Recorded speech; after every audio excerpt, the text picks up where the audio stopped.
14औं महाधिवेशनमा सभापति बन्ने कुराको मैले तयारी 13औं महाधिवेशनदेखि नै गरेको थिएँ। 13औं महाधिवेशनको बेलामा पार्टी सभापति शेरबहादुरजीलाई मैले भनेको थिएँ, अरू साथी पनि भनेको थिएँ 14औं महाधिवेशनमा म सभापति हुन्छु।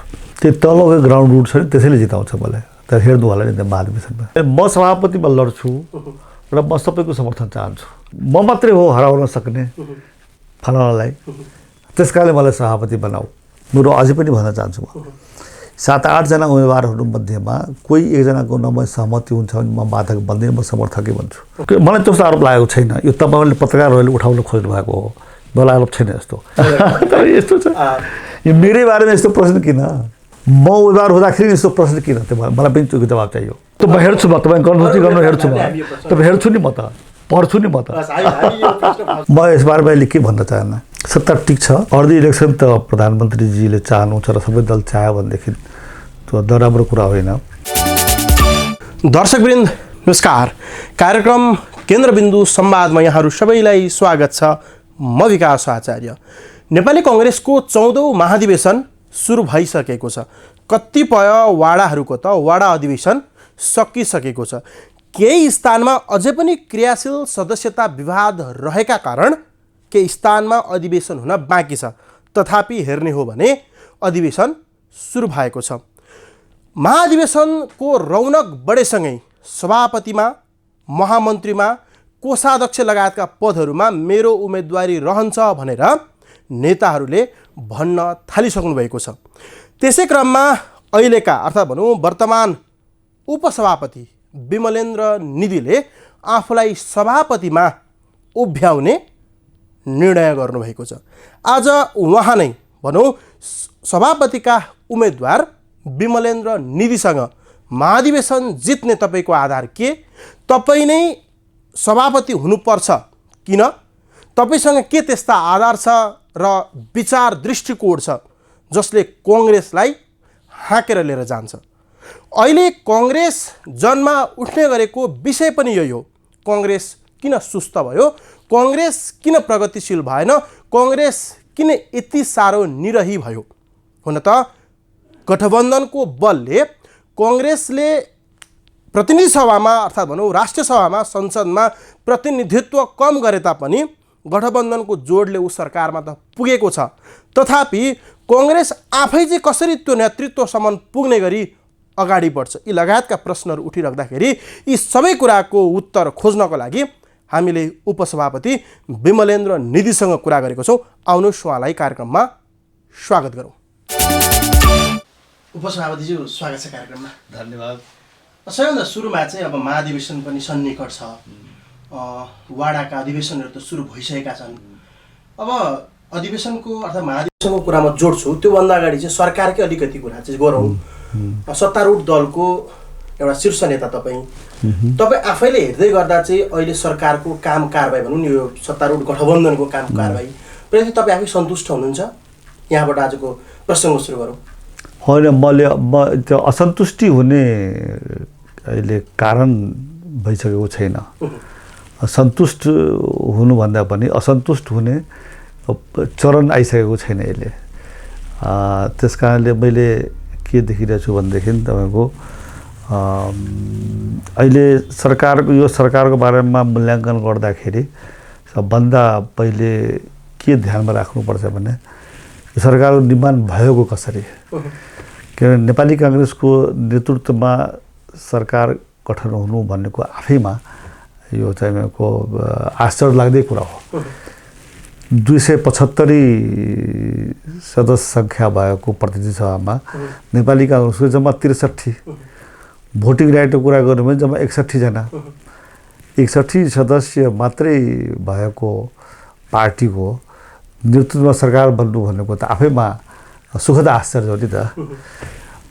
त्यो कसरी सम्भव हो भनेदेखि त्यसमा सबैलाई थाहा छ। अहिले जसलाई हामी 5 दलको गठबन्धन भन्छौँ हामी, त्यसमा माओवादी केन्द्र र तत्कालीन नेकपा एमालेको ठुलो पार्टी बन्ने सुरुवात थियो। उहाँहरू टुट्नु भयो, फुट्नु भयो। त्यसपछि गएर एमाले भित्रै तपाईँको केपी ओली, माधव नेपाल, दलनाथ खनालहरूको बिचमा विभाजन भयो। भनेपछि अर्को जसपा लोसपाको पनि विभाजन भयो। यो सबै परिस्थितिले गर्दाखेरि संयोगले तपाईको सरकारको निर्माण भएको छ। नत्र तपाईको झन्डै 2 तिहाईको संख्या पुगेको ओलीजीको तपाईको सरकार ढल्नु र अर्को वैकल्पिक सरकार बन्नु आफैमा आश्चर्यको कुरा हो नि त। त्यसकारण नेपाली कांग्रेसको सरकार जुन बनेको छ त्यो अवस्थाले हेर्नु पर्यो नम्बर 1। अब मन्त्री परिषद विस्तारै हुन सकेको छैन अहिले। त्यसको प्रमुख कारण के हो भनेदेखि अहिले जस्तो माधव नेपालजीको पार्टी, माधव नेपालजी एमालेबाट अलग हुनुभयो, उहाँहरूको भाषामा पुनर्गठन गर्ने कुरा छ। अब निर्वाचन आयोगले 22 गतेसम्म त निर्वाचन आज 21 गते भयो, 22 गते त निर्वाचन आयोगले समय नै लिएको छ। त्यसकारणले मन्त्री परिषदको विस्तार गर्नको लागि जसले सरकार बन्नको लागि साथ दिएको छ उहाँहरूको समर्थन, उहाँहरूको सहभागिता चाहियो। त्यसमा खास गरेर माधव नेपालको पार्टी नयाँ निर्माण भइसक्ने प्रक्रियामै छ, त्यो कारणले पनि ढिलो भएको एकातिर त्यो हो। त्यसकारणले सामान्यतया म समाचार पढ्छु, साथीहरूले भन्नुहुन्छ, टिका टिप्पणी आउँछ, आज 50 दिन भयो, 52 दिन भयो, 51 दिन भयो, अहिलेसम्म विस्तार गर्न सकेको छैन भन्दाखेरि म जस्तो मान्छे जब कि नेपाली कांग्रेसको पदाधिकारी छु र यो सब कुराहरू बुझ्दछु, मलाई चाहिँ यसमा अहिले टिका टिप्पणी गरिहाल्नुपर्ने, असन्तुष्टि व्यक्त गरिहाल्नुपर्ने म अवस्था देख्दिनँ। कम्तीमा पनि सरकारको टिका टिप्पणी वा भनौँ न सरकारले गरेको कामको फेरिस्त हेर्न वा त्यसको मूल्याङ्कन गर्न कम्तीमा 100 दिन पुगोस् भन्छन् हैन। कम्तीमा अहिले त 60 मात्रै पुगेको छ र मैले मन्त्रीमण्डल तर न्यूनतम एउटा विस्तारै भएको छ। गर्नै पर्ने चाहिँ सरकारले मन्त्री परिषद पुनर्विस्तार अर्थात् गठन भनौँ न, यो गर्नुपर्ने, विस्तार गर्नुपर्ने कुरा चाहिँ न्यूनतम कार्यक्रम अन्तर्गत पर्छ। यो भोलि नै गर्नुपर्ने वा पर्सि नै गर्नुपर्ने, आफू सत्तामा आइसकेपछि गर्नुपर्ने काममा चाहिँ ढिला हुँदाखेरि स्वभाव अहिले नागरिकमा यो ढिला होइन, यो ढिला भएको हो। तर अहिले यो प्रश्न उठाउनु पर्ने खालको छैन है, किनभने मैले भने त अघि नै जसको बलमा सरकार बनेको छ त्यो घटकहरू, त्यो दलहरू, दल कानुनी र संवैधानिक रूपले दल निर्माणकै प्रक्रियामा रहेको छ। त्यो त सबैले थाहा होला नि त। त्यो लुकाएको कुरा छैन, लुकेको कुरा छैन, न कसैले लुकाएको छ न आफै लुकेको छ। त्यसकारणले यो ढिलाइ हुनुको कारण त सबैले थाहा छ नि त। त्यसकारणले यसलाई यो कारण अकारण भइदिएको भए एउटा कुरा हो, यो सकारण छ यो। त्यसकारण यसमा मैले त्यही अब सरकारको पर्फर्मेन्स हेर्दै पर्ने अझै बाँकी छ। मैले सरकारको पर्फर्मेन्स हेर्दै पर्दैन भन्ने छैन, हेर्नुपर्ने चाहिँ बाँकी छ, टाइम छ, हेरौँ। पहिले मन्त्रीमण्डलको गठबन्धनको सहभागिताको आधारमा मन्त्रीमण्डलको निर्माण होस्, त्यसपछि मात्रै हो यसको भूमिकाको बारेमा हामीले हेर्ने। अहिले अर्को भूमिका भन्नु चाहिँ खोपको प्रकरणमा त यसले धेरै कामगारी गरेको छ नि त। प्रधानमन्त्रीले पहिलो प्राथमिकता खोप, दोस्रो प्राथमिकता खोप, तेस्रो प्राथमिकता खोप भन्नुभएको छ। खोप त अहिले जताबाट आए पनि जे भए पनि, तर खोप त नेपाली जनताले पाइरहेको छ नि त। त्यो त राम्रो उपलब्धि हो नि अहिलेको सरकारको। ध्यान दियो, अरू कामहरूमा ढिलाइ छ, तर यो काम चाहिँ अगाडि बढेको छ। कांग्रेसको लागि यो एउटा अवसर पनि हुनसक्छ। एकातिर त महाधिवेशन पनि छ, अर्कोतिर चाहिँ के छ भने केही समयपछि निर्वाचन पनि हुँदैछ, स्थानीय तह, प्रदेश सङ्घको क्रमिक रूपमा निर्वाचन पनि आउँदैछ। यो समय यतिखेर सत्तामा पुग्नुले कांग्रेसको लागि फेरि पनि सत्तामा आउनको लागि एउटा राम्रो अवसर पनि हुनसक्छ, यो देखिन्छ अहिले। यसको लागि चाहिँ तपाईँले हेर्दाखेरि तपाईँकै सभापति शेरबहादुर देउवा प्रधानमन्त्री हुनुहुन्छ, उहाँको लागि कतिको अवसर बन्न सक्छ, कांग्रेसको लागि पनि कतिको अवसर बन्न सक्छ? होइन, उहाँको लागि पनि अवसर हो, शेरबहादुर देउवाको लागि पनि अवसर हो, कांग्रेसको लागि पनि अवसर हो। यो सुनौलो अवसर हो।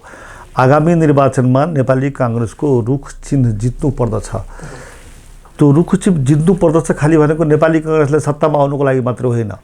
अहिलेको सङ्घीय लोकतान्त्रिक गणतन्त्रात्मक जुन प्रणाली हामीले बनाएका छौँ, निर्माण गरेका छौँ, त्यत्रो ठुलो परिवर्तन हामीले गरेका छौँ, त्यसको संरक्षण र त्यसको सफल सञ्चालन गर्नको लागि पनि नेपाली कांग्रेसको रुख चिन्ह जित्नु पर्दछ। अहिले जुन हामीले संविधान जारी गरेका छौँ, त्यो संविधानलाई दीर्घायु बनाउन र संविधानको सफल कार्यान्वयन गर्नको लागि पनि नेपाली कांग्रेसको रुख चिन्ह जित्नु पर्दछ। अरू चिन्ह जितेर काम लागेन भन्ने कुराको त 3 वर्ष 4 वर्षको अनुभव थाहा पाइसक्यो नि।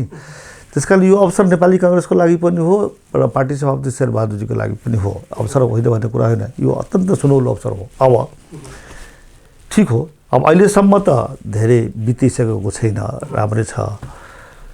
तर यसपछिको जुन अवधि हुन्छ जब सरकारले पूर्णता पाउँछ, सरकारलाई सहयोग गर्ने जति पनि राजनीतिक दलहरू घटकहरू छन् त्यसको समर्थन, त्यसको सहभागिताबाट जब सरकारले पूर्णता पाउँछ र त्यसपछि जब सरकारले जनताको, देशको, सरकारका विषयहरू हैन अनि प्रणालीसँग सम्बर्धन गर्नुपर्ने विषयहरू, संविधानअनुसार कार्यान्वयन गर्न सक्नुपर्ने विषयहरूको बारेमा जब सरकारले काम गर्न थाल्दछ हो, त्यो चाहिँ राम्ररी काम गर्न सक्यो भनेदेखि, जो कि हामी आशा गर्दछौँ, जो कि हामी भरोसा गर्दछौँ, त्यसको परिणाम जनतामा र मतदातामा सकारात्मक आउँछ भन्ने हामीलाई लागेको छ। तथापि प्रधानमन्त्री शेरबहादुर देउवाको यस अघिका 4 कार्यकाल त्यति सुखद मानिँदैन। कङ्ग्रेसकै आँखाबाट हेर्दाखेरि कसरी हेरिन्छ आफ्नो नाममा छ, तथापि नागरिकहरूले त्यति रुचाएको भन्ने छैनन्। यो पटकको कार्यकालले त्यो सबै अगाडिका गल्ती चिर्नको लागि छोटो तपाईँका 2-4 सुझाव। मैले शेरबहादुरजीलाई भनेको पनि थिएँ, पार्टीका अरू नेताहरूको बिचै भनेको थिएँ, तपाईको नेतृत्वमा जुन सरकार गठन भएको छ त्यो असाधारण परिस्थितिमा गठन भएको छ र अब चुनाव हुन 1-1.5 वर्ष बाँकी छ। तपाईको नेतृत्वमा रहेको सरकारले गर्ने कामको परिणामबाट आगामी निर्वाचनमा असर पर्छ, राम्रो अथवा नराम्रो। त्यसकारणले मैले सुझाव दिएको थिएँ, सम्पूर्ण तपाईहरुको ध्यान सरकारलाई सफल सञ्चालन गर्नमा केन्द्रित गर्नुस्, पार्टीको काम छोडिदिनुस्, पार्टीको काम हामीले दिनुस् भन्ने उहाँले भनेको हो। अब मैले भन्न सक्ने राम्रो सुझाव त्यही हो। त्यसकारणले मेरो छोटो टिप्पणी त्यही हो। मेरो छोटो टिप्पणी यो हो, सरकारको सफल सञ्चालन प्रति उहाँको ध्यान जाओस्, सम्पूर्ण समय खर्च होस् र जनताले र देशले, अन्तर्राष्ट्रिय जगतले यो महसुस गर्न सकोस्, जहाँ जुन मुद्दाहरू जटिल अवस्थामा पुगेको छ त्यो चाहिँ सहज अवस्थामा पुग्छ, जनताको जीवन सहज र सरल हुन्छ, शान्ति सुरक्षा कायम हुन्छ। यो 1.5 वर्षमा जनताले धेरै ठुलो आशा पनि गरेको छैन, गर्नु हुँदैन भन्छु म। हाम्रो देशमा कस्तो छ भनेदेखि मन्त्री भयो, हाकिम भयो, डिजी भयो, सचिव भयो, पदाधिकारी भयो, भोलिपल्टदेखि नै परिणाम खोज्न थाल्छ। त्यो पनि हामी त्यतातिर नजाउँ। धेरै 1.5 वर्षमा धेरै काम गर्न सकिन्छ, तर के भनेदेखि कमसेकम बिग्रिने र बिगार्ने काम भएन भने पनि त्यो पनि ठुलो सफलता भन्छु म। कुनै कारणले मतदाताबाट नेपाली काङ्ग्रेसले देखियो यस्तै काम हो भन्ने नपरोस् भन्ने मेरो सुझाव हो, मेरो चाहना हो। हिजो केही मतलब प्रश्न छन् सत्तारूढ अर्थात् भनौँ सत्तासँग गाँसेका, त्यसपछि म महाधिवेशन केन्द्रित रहन्छु। हिजो तपाईँहरू नै चुनावमा जाँदाखेरि कम्युनिस्टहरू सरकारमा आयो भने हाँस्न रुन दिँदैनन् भन्ने तरिकाले जान्नुहुन्थ्यो। पछिल्लो केही 1-2वटा घटना छन् जसले गर्दाखेरि चाहिँ अभिव्यक्ति स्वतन्त्रता, जुन बोल्ने अधिकारमाथि पनि सरकारले प्रश्न चिन्ह लगाएको जस्तो देखिन्छ। जस्तै कि भारतीय प्रधानमन्त्रीकै विषयमा अहिले काठमाडौँ केन्द्रीय तथा भनौँ नेपालभर प्रदर्शन भइराख्दाखेरि जेल जान सक्ने सम्मका थ्रिटनसहित गृह मन्त्रालयले एउटा विज्ञप्ति निकालेको छ। त्यसपछि पनि अरू परियोजनाका विषयमा बोल्न नपाइने अर्थात् नबोल्नुहोस् भन्ने तरिकाले आइरहेको छ। सरकारको त्यो एउटा कुरालाई कसरी लिने र अरू पनि 1-2वटा विवादित कुराहरूमा सरकार फस्यो, जस्तै कि अफ्ताब आलमको केसमा पनि अब अगाडि बढिरहेको छ। हाम्रो यस अघिका हाम्रा जुन विजय कुमार गच्छेदारको केसमा पनि सरकार फस्यो, जुन अहिले जुन कुरा भइरहेको छ। अर्को कुरा भूमि आयोगको विषयमा पनि सरकार फस्यो भन्ने कुराहरू छ, यसलाई चाहिँ के भन्नुहुन्छ? म यसबारे अहिले के भन्न चाहन्न। मैले मेरो सम्पूर्ण ध्यान नेपाली काङ्ग्रेसको महाधिवेशनमा आफू सभापति हुने भन्ने केन्द्रित छु। मैले यस्तो किसिमले नेपाली काङ्ग्रेस जहिले पनि अभिव्यक्तिको स्वतन्त्रताको पक्षमा रहेको छ, मानवाधिकारको पक्षमा रहेको छ, लोकतन्त्रको पक्षमा रहेको छ। मलाई यी समाचारहरूप्रति खासै त्यति भरोसा छैन यस्तो होला भनेर। म त्यसकारण थप केही टिप्पणी गर्न चाहन्न। मैले एउटा अन्तिम प्रश्न सत्ता गठबन्धनको गरे, त्यसपछि अरूतिर जान्छु। अहिले पछिल्लो समय सत्ता गठबन्धनभित्र पनि खटपट सुरु भयो जस्तो देखिन्छ, विभिन्न मुद्दाहरूका कारण, परियोजनाका कारणले, जसले गर्दा भोलिको दिनमा सत्ता टिकिराख्ने सम्भावना कतिको देख्नुहुन्छ वा अर्ली इलेक्सन अबको विकल्प हो? तपाईँको छोटो राय यसमा? सत्ता टिक्छ। अर्ली इलेक्सन त प्रधानमन्त्रीजीले चाहनुहुन्छ र सबै दल चाह्यो भनेदेखि त्यो नराम्रो कुरा होइन। अब अर्ली इलेक्सन त यसै पनि हुने भयो नि त, 1-1.5 वर्षपछिको इलेक्सन भएको त अर्ली इलेक्सनै हो नि त। त्यस कारणले त्यसको बारेमा पनि हामीले धेरै मथापिची गरेर हुनुपर्छ भन्ने लाग्दैन मलाई। अब महाधिवेशनकै विषयमा जाउँ। महाधिवेशनमा सभापतिको लागि आफूलाई उभ्याउनु भएको छ। सबैभन्दा सुरुमा चाहिँ विमलेन्द्र निधिको सभापति उम्मेदवारी किन भनेर नागरिकले प्रश्न गरे भने त्यसप्रति उत्तर चाहिँ के हुन्छ सुरुमा? म सभापति भएर नेपाली काङ्ग्रेसलाई सुदृढ बनाउन चाहन्छु। नेपाली काङ्ग्रेस सबैको पार्टी हो। हिमाल, पहाड, तराई, मधेस, आदिवासी, दलित, जनजाति, महिला, मधेसी, मुसलमान, थारू, अल्पसङ्ख्यक, अपाङ्ग, तेस्रो लिङ्गी लगायत सबैको पार्टी हो। त्यो पार्टी त्यसरी म पार्टीको लाई सञ्चालन र निर्माण पुनः संरचना गर्न चाहन्छु। सबभन्दा पहिलो मेरो ध्यान र प्राथमिकता अघि पनि भने आगामी निर्वाचनमा नेपाली काङ्ग्रेसको रुख चिन्हलाई विजयी गराउनको लागि म पार्टीको सभापतिको हैसियतले मतदाता र जनताको बिचमा आफूलाई निवेदन गर्नको लागि जान चाहन्छु। यसअघि त तपाईँले निर्वाचनमा जुन भनौँ न अधिवेशनमा 13औं महाधिवेशनमा सभापति शेरबहादुर देउवालाई सघाउनुभयो, त्यतैको पक्षमा तपाईँ हुनुहुन्थ्यो। तर यो जुन तपाईँले आफूलाई आफैले उभ्याउनु भयो सभापतिको लागि, तर उहाँले पनि अहिलेसम्म पनि मलाई छोड्नुहोस्, मलाई सहयोग गर्नुहोस् भन्ने तरिकाले नै आएको छ कुरा, र म आफू पनि सभापतिको उम्मेदवार हो भनेर भनिराख्नु भएको छ। किन तपाईँले एक्कासी यो एक्कासी होइन, तपाईँहरूले पनि अचम्म लाग्छ।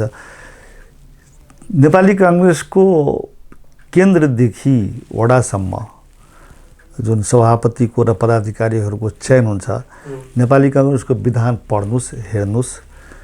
नेपालमा नेपाली काङ्ग्रेस मात्र एउटा पार्टी हो जसको कि आफ्नो सम्पूर्ण नेतृत्व र पदाधिकारीहरूको चयन निर्वाचन प्रणालीद्वारा, ब्यालेट पेपर र ब्यालेट बक्सद्वारा तपाईँको यो गर्ने परम्पराको प्रारम्भ गरेको छ। अरू कुनै पार्टी छैन नेपालमा। नेपालमा मात्रै होइन, मैले देख्दिनँ म दक्षिण एसियामा र अरू कतै छेउछाउमा सुनेको छैन। तपाईँहरूको समाचार जगतमा संलग्नहरूको लालसा लागेकै होला कुनै अर्को पार्टीको निर्वाचनको समाचार लगातार महिनौसम्म, 2-2 महिनासम्म, 3-3 महिनासम्म त्यसको पार्टीको आन्तरिक निर्वाचनको गतिविधि छाप्न पाऊँ भन्ने लालसा तपाईँहरूको नेपाली काङ्ग्रेस बाहेक अरू कसैले पुरा गर्न सक्दैन। त्यस कारणले यसलाई अचानक भन्न मिलेन के। जब पत्रकार महासङ्घको चुनाव हुन्छ अनि त्यो बेलामा सभापतिको उम्मेदवार हुन्छ कि हुँदैन, अनि कसरी अचानक आयो भन्नुहुन्छ। त्यस्तै जब यो सभापतिको लागि चुनाव हुने बेला आयो, म सभापति उम्मेदवार भएँ, नम्बर 1। दोस्रो कुरा, म नेपाली काङ्ग्रेसको साधारण सदस्य भएदेखि आजसम्म वर्षौँ भयो नेपाली काङ्ग्रेसमै म संलग्न भएको, सक्रिय भएको। नेपाली काङ्ग्रेसको नेतृत्वमा नेपालमा प्रजातान्त्रिक आन्दोलन, लोकतान्त्रिक आन्दोलन, 2-2 र 3 संविधान बनाउने काममा सङ्घर्ष जति भएको छ, त्यो सबै सङ्घर्षमा म सक्रिय सहभागी छु। जेल गएको छु, पार्टीमा पदाधिकारी भएको छु, पार्टी सरकारमा आउँदा सरकार सञ्चालनको जिम्मेवारी पनि लिएको छु। त्यस कारणले यो त राजनीतिक अभ्यासमा भइरहने कुराहरू हुन्। त्यस कारण अब यो 14औं महाधिवेशनमा सभापति बन्ने कुराको मैले तयारी 13औं महाधिवेशनदेखि नै गरेको थिएँ। साँच्चै के भन्नुहुन्छ भनेदेखि 10, 11, 12 महाधिवेशनमा पनि मेरो इच्छा। तपाईँको पत्रकारहरूको चाहना हुन्छ नि त, पहिले स्टिङ रिपोर्टर बन्नुहुन्छ, त्यसपछि गएर रिपोर्टर बन्नुहुन्छ, त्यसपछि गएर सहायक सम्पादक बन्नुहुन्छ, प्रमुख सम्पादक बन्नुहुन्छ। मान्छेको चाहना हुन्छ नि त, त्यो सबैले भनिरहनु पर्दैन नि त एउटा क्षेत्रमा लागिसकेपछि। त्यस्तै मेरो पनि चाहना हो, र मेरो चाहना मेरो आफ्नो लागि मात्रै होइन, आखिर दलमा त, पार्टीमा त दलको सफल सञ्चालन गर्नको लागि नेतृत्वको पदाधिकारीको व्यवस्था गरिएको हुन्छ। यो चाहिँ मैले धेरै पहिलेदेखि मनमा सोचिरहेको थिएँ र सोचिरहेको थिएँ। त उपयुक्त त्यो योग्यता पनि ममा हुनु पऱ्यो नि त, त्यो क्षमता पनि हुनु पऱ्यो, योग्यता पनि हुनु पऱ्यो, अवसर पनि आउनु पऱ्यो। त्यस कारण मैले यसको लागि 13औं महाधिवेशनको बेलामा पार्टी सभापति शेरबहादुरजीलाई मैले भनेको थिएँ, अरू साथी पनि भनेको थिएँ 14औं महाधिवेशनमा म सभापति उम्मेदवार हुन्छु, र अहिले मलाई उपयुक्त अवसर लागेको छ। त्यस कारणले त्यो कारणले पनि हो सभापतिको उम्मेदवार भएको। त मूल कारण त नेपाली काङ्ग्रेसको रुख चिन्हलाई जिताउनको लागि हो। तपाईँ देश दौडमा पनि हुनुहुन्छ, केही समय अगाडि आफ्नै जिल्ला पुगेर पनि आउनुभयो। त्यहाँ पनि हामीले हेर्दै गर्दाखेरि उत्साहजनक सहभागिता नागरिकको देखियो। तथापि एउटा विषय चाहिँ उठ्ने गरेको विषय अहिले सरसर्ती हेर्दाखेरि गुट र उपगुटको कुराहरू पनि कङ्ग्रेसभित्र चल्ने गर्छ। केही समय अगाडि सभापति देउबा र वरिष्ठ नेता रामचन्द्र पौडेलले जिल्लाका अध्यक्षहरूको भेला राख्नुभयो। अधिकांश जिल्ला अध्यक्षहरू कि कोही देउबासँग जानुभयो, कोही रामचन्द्र पौडेल पक्षतिर जानुभयो। अब तपाईँसँग त तलको ग्राउन्ड रुटै छैन पनि भन्छन्, जित्ने सुनिश्चितता चाहिँ कसरी गर्नुहुन्छ? त्यो तलको ग्राउन्ड रुट छ नि, त्यसैले जिताउँछ मलाई। तर हेर्नु होला नि त महाधिवेशनमा त्यो छैन भन्ने कुरा, जसलाई आत्मरति गर्न मन लागेको छ गर्दा भयो, तपाईँले पनि गर्दा मन लाग्यो, अर्कोलाई पनि गर्दा मन लाग्यो भयो। त्यसको जवाब मैले के दिने? त्यसको जवाब त मतदाताले दिनु होला नि महाधिवेशनको बेलामा। तपाईँले आफैले भन्नुभयो म जिल्ला भ्रमण गर्दाखेरि उत्साह देखिएको छ, म यो सम्पर्क कार्यालय खोल्दाखेरिको उत्साह देखिएको छ होइन। अब मतदाताले मलाई रुचाउनुहुन्छ भनेदेखि उहाँले भोट दिनु होला, मतदाताले रुचाउनुहुन्न भनेदेखि त अब बेग्लै कुरा त तिमीलाई थाहा हुन्छ नि। पछिल्लो समय तपाईँहरू 3 पुत्र जुन नेता पुत्रहरूको विभिन्न समयमा विभिन्न स्थानमा बैठक पनि बस्यो, त्यसले एउटा साझा सभापति दिने भन्ने तरिकाले पनि तपाईँहरू लबिङ गर्नुभयो। तथापि निर्णायक चरणमा तपाईँहरू पुग्नु भएन वा पुग्न बाँकी छ, त्यो त महाधिवेशन पनि आउन बाँकी नै छ होइन। के रहन्छ 3 पुत्रहरू? हेर्नु, साझा क्यान्डिडेटको जहाँसम्म कुरा छ 3 पुत्रमा मात्रै होइन, शेरबहादुरजी, रामचन्द्रजी, सिटोलाजी, प्रकाशमानजी, शशाङ्कजी, शेखरजी अथवा जो हुन्छ, गोपालमानजी अथवा रामशरणजी, जो देख्नुभएको छ अगाडि पछाडि, कल्याण गुरुङजी, मैले सबैसँग कुरा गरिराखेको छु। सबैको साझा भएर कोही एकजना मान्छे, मेरो अझै पनि भन्न चाहन्छु, म 7-8 जना उम्मेदवारहरू मध्येमा कोही एकजनाको नमै सहमति हुन्छ भने म बाधक बन्दिनँ, म समर्थकै भन्छु। सहमतिको र साझा उम्मेदवार सभापति भयो भनेदेखि त्यो राम्रो हुन्छ भन्ने पक्षमा म पनि छु। त्यसमा सहयोग र त्यसको लागि मैले प्रयास गरेको छु। रामचन्द्रजी, शेरबहादुरजी, शेखरजी, शशाङ्कजी, प्रकाशमानजी, के अरे सिटोलाजी, सबैसँग कुरा गरिरहेको छु नि यही प्रयोजनको लागि। त्यो भन्न सम्भव भएन भनेदेखि त अब जो लड्नुहुन्छ त्यसमा प्रतिस्पर्धा हुन्छ, म पनि उम्मेदवार हुन्छु र मैले सबैको समर्थन खोजिरहेको छु। प्रकाशमानजी र शशाङ्कसँग मेरो राम्रो समझदारी भएको छ पहिलेदेखि नै, आजदेखि मात्रै होइन। अब पुत्र त सबै कसै न कसैको त हुन्छ त, तथापि नेता पुत्र भनेर मैले भने ठिक छ, तपाईँहरूको बुबाहरूको हो नि त। मलाई मेरो पिताजीको योगदान नेपाली काङ्ग्रेसमा भएको मलाई पनि गर्व छ, अरूलाई पनि, प्रकाशमानजीले पनि गर्व होला, स्वाभाविक हो नि त। शशाङ्कलाई पनि गर्व छ। जुन एक तरिकाले राम्रै पनि देखियो, जुन हिजो बुवाको योगदान थियो, पिताजीको योगदान थियो, आज छोराले त्यो नेतृत्व लिन खोज्दाखेरिको अवसर त एउटा देखियो। तथापि तपाईँ आफैलाई पनि लाग्दैन मैले कोहीसँग मिलेर गएँ भने चाहिँ मैले चाहिँ नेतृत्व लिन सक्छु भन्ने तरिका? हो त, म त्यसैले प्रयास गरिरहेको छु त, म सबैसँग मिलेर जाने प्रयास गर्छु। मैले त भने त, तपाईँलाई अघि सोध्नुभयो गुटको कुरा। गुट नेपाली काङ्ग्रेसमा छ, आजदेखि होइन। बिपी कोइराला, मातृका प्रसाद कोइराला, सुवर्ण शमशेर, गणेश मानजी, सूर्यप्रसादजीहरूको पालादेखि नै गुट भएको हो। नेपाली काङ्ग्रेसको जन्म नै 2टा पार्टी मिलेर भएको हो, यो पनि याद गराउन चाहन्छु। पहिले एउटा तपाईँको सुवर्ण शमशेरजीहरूको पार्टी थियो, अनि अर्को तपाईँको मातृका प्रसाद बिपी कोइरालाको पार्टी थियो। त्यो बेलामा पनि 2टा पार्टी मिल्यो। 2टा पार्टी मिल्दाखेरि के हुन्थ्यो भने 2टा पार्टी जोड्दाखेरिको जुन स्वाभाविक तपाईँको समूहगत मनोविज्ञान हुन्छ त्यो बेलादेखि नै हो, अहिले पनि छ। अहिले आधुनिक कालमा तपाईँको नेपाली काङ्ग्रेस प्रजातान्त्रिक र नेपाली काङ्ग्रेस फुटेको थियो नि त। गिरिजाप्रसाद कोइराला एउटा पार्टीको सभापति हुनुहुन्थ्यो, शेरबहादुर देउबा अर्को पार्टीको प्रजातान्त्रिक पार्टीको सभापति, म पनि त्यसमा थिएँ। त्यो फेरि एकीकरण भयो। नेपाली काङ्ग्रेस भित्रैमा पनि तपाईँको गिरिजाप्रसाद कोइरालाकै समूहमा गुट थियो, देउबा समूह पनि गुट छ। गुट फेरि अहिले तपाईँको नेपाल कम्युनिस्ट पार्टीमा, माओवादी पार्टीमा, जसपामा, लोसपामा, राप्रपामा, जहाँ पनि गुट हुन्छ। पत्रकार महासङ्घमा हुन्छ, प्रेस युनियनमा हुन्छ, प्रेस चौतारीमा हुन्छ, फुटबल टिममा हुन्छ, क्रिकेट टिममा हुन्छ।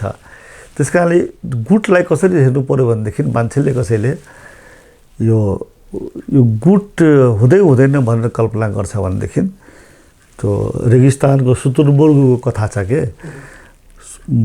सुतुरमुर्ग रेगिस्तानमा के हुन्छ भनेदेखि त टाढासम्म त केही देखिन। जब आँधी तुफान आउँछ सुतुरमुर्गले के गर्छ भनेदेखि त्यसको कुनै उपाय हुँदैन नि त, आफ्नो टाउको चाहिँ त्यो बालुवामा लुकाउँछ, त्यो आँधी तुफान हिँड्दै नपर्ने। अनि के भन्छ भने आँधी तुफान हिँड्नु परेन भन्ने हो। त्यस्तै हो, गुट त हुन्छ। खालि के भनेदेखि गुटलाई तपाईँ व्यवस्थित कसरी गर्ने, सबै पार्टीको एउटा गुटको पार्टी मात्रै नभएर सबै गुटको पार्टी हुने, सबै समूहको पार्टी हुने, सबैको सम्मान गर्ने हो। त्यस्तो किसिमको म त्यसरी पार्टीको सञ्चालन गर्नुपर्दछ भन्ने कुरामा विश्वास गर्छु। त्यसकारणले तपाईँले याद गर्नुहोला, म तपाईँको जता भए पनि सबैसँग कुराकानी गर्थेँ। म त अरू पार्टीसँग त कुराकानी गर्थेँ भनेदेखि तपाईँको कम्युनिस्ट पार्टी, राप्रपा पार्टीका नेताहरूसँग भेटघाट भइरहन्थ्यो भने आफ्नै पार्टीमा समूह छ भने कुराकानी नगर्ने कुरा भएन।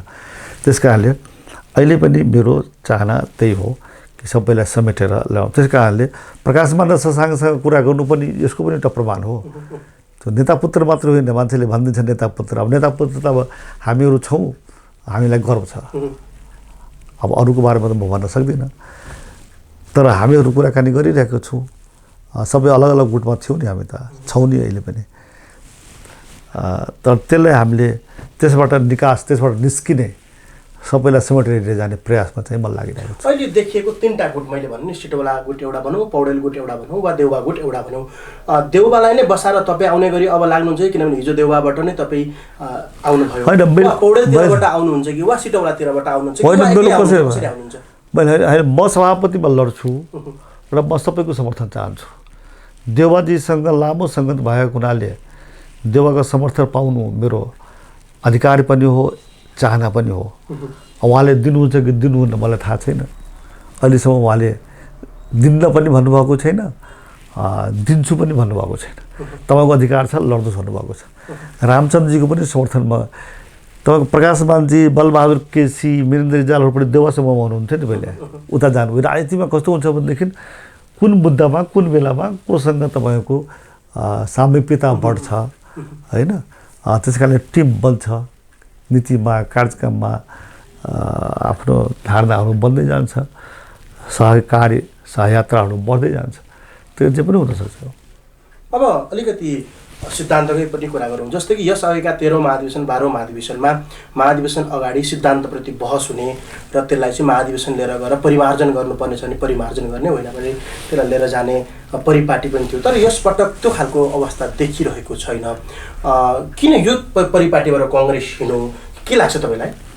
होइन, म त सिद्धान्तको कुरा गरिरहेको छु, त म त प्रणालीको कुरा गरिरहेको छु। त्यसरी पनि पटक पटक मैले भने म तपाईँको के भन्दैछु भने सङ्घीय लोकतान्त्रिक गणतन्त्रात्मक संसदीय प्रणाली जुन नेपालमा आएको छ त्यो ठुलो परिवर्तन हुने। पहिले नेपालमा गणतन्त्र थिएन, पहिले नेपालमा संहिता थिएन, समावेशिता थिएन, मिश्रित निर्वाचन प्रणाली थिएन, धर्मनिरपेक्षता थिएन र परिवर्तन तपाईँको अहिंसा र शान्तिको बाटोबाट आउँछ भन्ने थिएन नि त। काङ्ग्रेसले पनि बन्दुक उठाएको, माओवादीले पनि उठाएको, तत्कालीन एमाले पनि झापा काण्डदेखि उठाएको हो। त्यो शान्तिपूर्ण आन्दोलनबाट पनि परिवर्तन हुन्छ, त्यत्रो ठुलो परिवर्तन हुन्छ भन्ने कुरा नेपालले त गरेर देखाइदिएको छ नि त। हामीले गरेर देखाएको छ नि त। यो सैद्धान्तिक कुरा होइन, यो वैचारिक कुरा होइन, यो राजनीतिक कुरा होइन। यो बहस त देशभरिमा भइरहेको छ। र मेरो आज त्यही कुरा छ। म अहिले के भन्दैछु भनेदेखि खालि पदमा जानको लागि, प्रधानमन्त्री बन्नको लागि, मन्त्री बन्नको लागि मात्रै होइन। त्योभन्दा बढ्ता अहिले जरुरी के भएको छ भने जुन परिवर्तन हामीले देशमा ल्याएका छौँ, 2 पटक संविधान सभाको निर्वाचन गरेर नेपाली जनताले नेपालको इतिहासमा आफ्नो संविधान आफैले बनाएको यो पहिलो पटक हो। आफैले बनाएको संविधान नेपाली जनताले जुन हो त्यसको सफल सञ्चालन कार्यान्वयन हुनै पर्छ, त्यसलाई दीर्घायु बनाउनै पर्छ। त्यस कारणले यो विषयलाई प्राथमिकता दिनुपर्दछ आफ्नो राजनीतिक गतिविधिमा, राजनीतिक क्रियाकलापमा, राजनीतिक उद्देश्यको लागि। म त्यसैले के भन्दैछु भनेदेखि म सभापति किन बन्न चाहन्छु भनेर भन्दाखेरि नेपालमा जुन हामीले परिवर्तन ल्याएका छौँ, राज्यको पुनर्संरचना गरेका छौँ, त्यसको संरक्षण गर्नु र त्यसको सम्वर्धन गर्नु, त्यसको सफल कार्यान्वयन गर्नु आज पहिलो आवश्यकता हो। यो काम नेपाली काङ्ग्रेसले मात्रै गर्न सक्दछ, किनभने यो परिवर्तन नेपाली काङ्ग्रेसको नेतृत्वमा मात्रै सम्भव भएको छ। अरू त सहयोगी शक्तिको रूपमा थियो।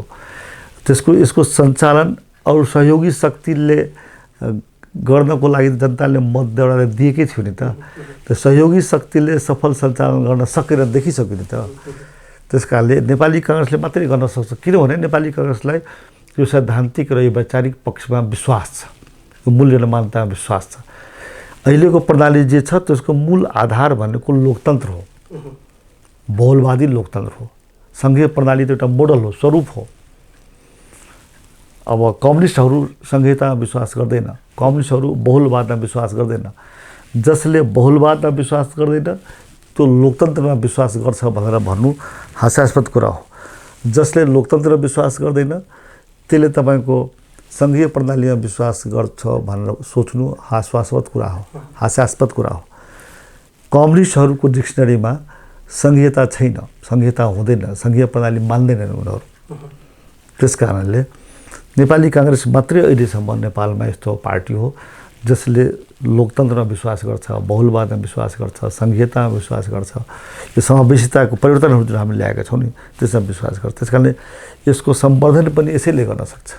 एउटा विषयमा जुन ड्राइभर तपाईँको जस्तो कार चलाउनको लागि ड्राइभर खोज्नुहुन्छ तपाईँ, जीप चलाउनको लागि ड्राइभर खोज्नुहुन्छ तपाईँ, र त्यो आजकल के भन्छ नि त्यसलाई, त्यो जेसिबीलाई के भन्छ, त्यो कटर त्यसलाई के भन्छ, अर्कै नाम छ, टेक्निकल नाम। जेसिबी त कम्पनी हो, नाउ जसको हुन्छ नि, त्यो सबै ड्राइभर एकै किसिमको हुँदैन नि त। तपाईँले यहाँ क्यामेराम्यान ल्याउनु भएको छ, भिडियो गर्ने, मिडियाको लागि काम गर्ने, सबै क्यामेराम्यान एउटा हुने। तपाईँले पनि दक्ष क्यामेरा खोज्नुहुन्छ कि क्यामेराम्यान, न त के भयो क्यामेरा जसले पनि चलाउनु थालिहाल्छ नि भन्छ हो। त्यस्तै हो के। त्यस्तै यो नेपालमा जुन हामी राजनीतिक प्रणाली निर्माण गरेका छौँ त्यो प्रणालीमा विश्वास गर्ने दल कुन हो, त्यो दल तपाईँको सत्तामा आउनुपर्छ, ड्राइभिङ सिटमा आउनुपर्छ। त्यो भनेको नेपाली काङ्ग्रेस हो। मेरो चाहना र मेरो उद्देश्य त्यही हो। तपाईँले सैद्धान्तिक बहस गर्नुभयो, अरू मेरो कुनै छैन। कसैले भन्नुहुन्छ मेरो अन्तिम पटक हो, कसैले भन्नुहुन्छ म यति वर्ष भयो न्याय पाउनु पर्यो, मलाई सभापति बनाइदिनु पर्यो, कसैले भन्नुहुन्छ यो चाहिँ म मात्रै हो हराउन सक्ने फलानालाई, त्यस कारणले मलाई सभापति बनाऊ। कसैले भन्नुहुन्छ अब मेरो उमेर पुगिसक्यो, मेरो अन्तिम, अब यसपछि म लड्दिनँ, त्यस कारणले सभापति मलाई बनाऊ। यो सभापति पदको चाहना राख्ने र त्यसको लागि कार्यतालिका अथवा कार्यक्रम त्यो हो र? सभापति भन्नुको के को लागि हो भने पटक पटक भन्नु। तपाईँहरू पत्रकार साथीहरूको पनि म अचम्मको प्रश्न कहिलेकाहीँ सोध्नुहुन्छ क्या। अनि कहिलेकाहीँ सोध्नु यो पनि फेसन भइसक्यो, सैद्धान्तिक बहस। नेपालमा बताउँ अर्को के भन्छ भने कसैले नेपालमा राजनीतिक बहसको चलनै छैन, बिपी कोइरालाको समयमा भएको थियो, राजनीतिक बहसै हुँदैन, बौद्धिक बहसै हुँदैन, प्रणालीको बहसै हुँदैन। बिपी कोइरालाको टाइममा जति बहस भएको थियो त्योभन्दा धेरै बहस, म त बिपीको स्कुलिङबाट प्रशिक्षित भएको मान्छे हुँ, त्योभन्दा बढी बहस भएको छैन नेपालमा। सैद्धान्तिक बहस, राजनीतिक बहस, गणतन्त्रको बारेमा बहस भएको छ, संहिताको बारेमा बहस भएको छ, धर्मनिरपेक्षताको बारेमा बहस भएको छ, धर्मको बारेमा बहस भएको छ, समावेशिता भएको बहस भएको छ, मिश्रित निर्वाचन प्रणालीको बारेमा भएको छ, राष्ट्रिय र अन्तर्राष्ट्रिय सम्बन्धको बारेमा बहस भएको छ, विकासको पद्धतिहरूको बारेमा बहस भएको छ, स्थानीय तह र प्रदेश तहको अधिकारको बाँडफाँडको बारेमा बहस भएको छ, प्रेस स्वतन्त्रताको बारेमा बहस भएको छ, मानव अधिकारको बारेमा कति बहस भएको छ नेपालमा। अनि त्यही पनि एउटा फेसन भइसकेको छ, खोइ नेपालमा त बहसै भएकै छैन भनेर अचम्म लाग्छ।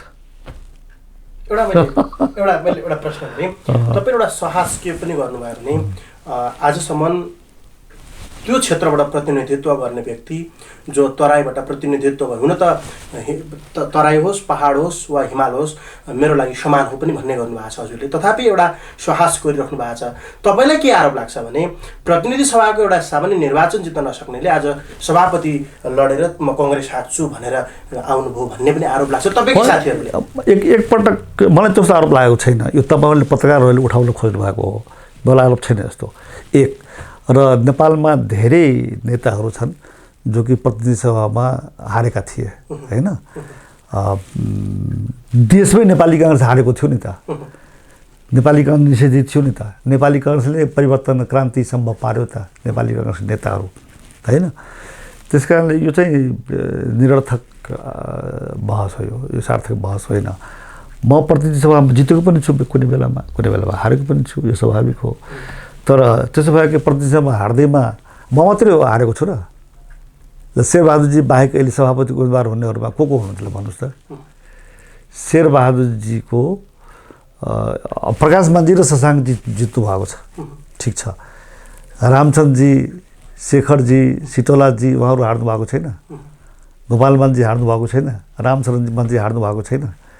त्यस कारणले तपाईँहरूको यो जसले यो तर्क उठाउँछ नि, त्यो तर्क तपाईँहरूको अज्ञानतापूर्वकको तर्क प्रश्न हो। यो अनि यो त तपाईँहरूकै कङ्ग्रेसभित्रैबाट उठ्ने गरेको विषय, मलाई थाहा छैन, मैले कतै सुनेर यो प्रश्न मैले तपाईँले गलत ठाउँमा सुन्नुभयो। यो पुरा अज्ञानित, यो अराजनीतिक र अज्ञानतावशको प्रश्न हो यो। अब एउटा विषय अन्तिममा पनि छ, हामी कङ्ग्रेसभित्र पटक पटक उठ्ने विषय जुन हिन्दू धर्म। सुशील कोइराला पनि त हारेर सभापति हुनुभएको थियो नि, चुनावमा हार्नु भएको थियो सभापति, पछि पो उहाँ सभापति जित्नुभयो त। मैले अर्को प्रश्न यस्तो छ, यो मेरै बारेमा यस्तो प्रश्न किन, म उम्मेदवार हुँदाखेरि यस्तो प्रश्न किन, त्यो मलाई पनि त्यो जवाब चाहियो। होइन, यो प्रश्न भन्दा पनि अरूलाई यो प्रश्न किन गर्नु, यो विषय चाहिँ आज भोलि वा हुनु यही महाधिवेशन। ठिक छ, मैले जवाब यही हो तपाईँको मार्फत कि मेरै उम्मेदवारीको बेलामा यस्तो प्रश्न किन, तपाईँले अरूसँग पनि प्रश्न सोधिदिनुहोस् न, मेरो जवाब यही हो।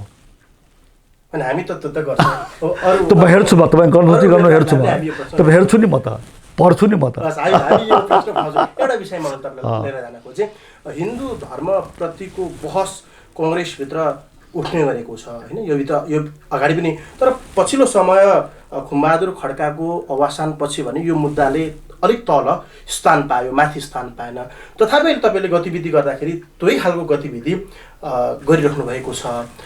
कतै हिन्दूप्रतिको अर्थात् हिन्दू धर्मप्रतिको कुराहरूलाई जोडेर यो बहस पनि निरर्थक हो। तपाईँहरूको संहिताको बारेमा, लोकतन्त्रको बारेमा, गणतन्त्रको सुदृढीकरणको बारेमा, संविधानको बारेमा, अन्तर्राष्ट्रिय सम्पर्कको बारेमा बहस छ, त्यो सोध्नुहोस् न मलाई। यो तपाईँको समय खर्च गरिरहनु भएको छ प्रश्न सोधेर। अब अन्तिममा जाउँ, तमाम जुन यो आसन्न 14औं महाधिवेशनको लागि तपाईँको लागि यो प्लेटफर्मबाट कसरी आह्वान गर्नुहुन्छ, के भन्नुहुन्छ अन्तिममा? फेरि म दोहोऱ्याउँछु, मेरो एउटै कुरा हो, रुख चिन्ह नेपालमा जित्नु सङ्घीय लोकतान्त्रिक गणतन्त्र प्रणालीलाई दीर्घायु गर्नको लागि आवश्यक छ। रुख चिन्ह आगामी चुनावमा जित्नु यो संविधानको दीर्घायु हुनको लागि आवश्यक छ। रुख चिन्ह आगामी निर्वाचनमा जित्नु जनताको दैनिक जीवनलाई उकास्नको लागि आवश्यक छ। रुख चिन्ह आगामी निर्वाचनमा जित्नु राष्ट्रियता, लोकतन्त्र, समाजवाद, गणतन्त्र, सङ्घीयता, समावेशिता, धर्मनिरपेक्षता, मिश्रित निर्वाचन प्रणाली, अहिंसा र शान्तिको बाटोलाई विस्तृत गराउनु त्यसको लागि आवश्यक छ। र रुख चिन्हलाई जिताउनको लागि नेपाली काङ्ग्रेस एक हुनुपर्दछ। म सभापतिमा जितेँ भने म यसोको लागि अगाडि बढ्छु। त्यसोको लागि म तपाईँको मार्फतबाट नेपाली काङ्ग्रेसका सबै वडादेखि लिएर केन्द्रसम्मका सबै साथीहरूलाई यसोको लागि मलाई समर्थन गर्नको लागि म आग्रह गर्न चाहन्छु। मेरो यही हो अनुरोध। हस्, व्यस्त समय पनि हामीलाई समय उपलब्ध गराइदिनु भयो, धेरै धेरै धन्यवाद। धन्यवाद।